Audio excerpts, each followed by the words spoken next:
সুবলচন্দ্রের ছেলের নাম সুশীল চন্দ্র, কিন্তু সব সময় নামের মতো মানুষটি হয় না।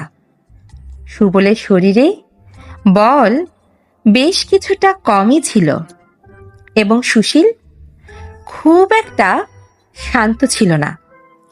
পাড়া শুদ্ধ লোককে সে অস্থির করে তুলত। প্রতিবেশীরা প্রায় দিনই সুবলের কাছে নালিশ করতে আসতেন।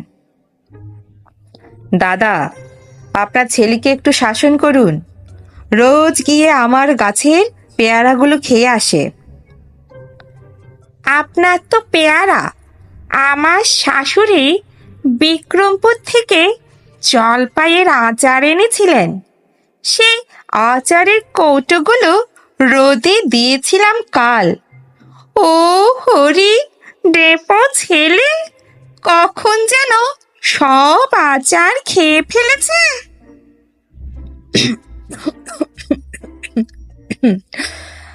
আমি রোজই ওকে বকি, শাসন করি, একদম কথা শোনে না। কথাটা শোনান, এই বয়সে ছেলে এসব করছে, বড় হলে জানি না কি করবে।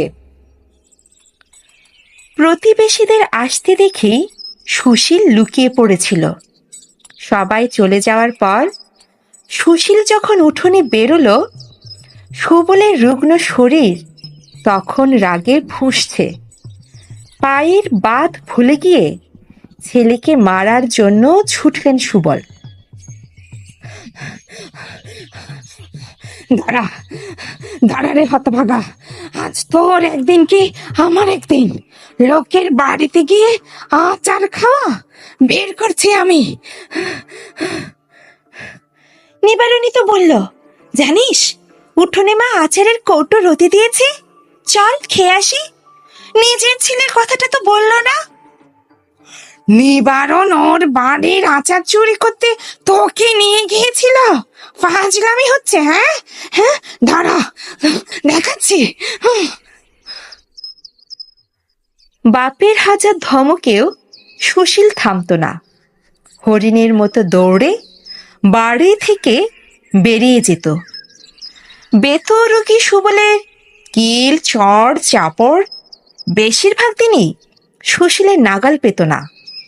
তবে মাঝে মধ্যে যেদিন সুশীল ধরা পড়ত, সেদিন তার আর রক্ষে থাকতো না।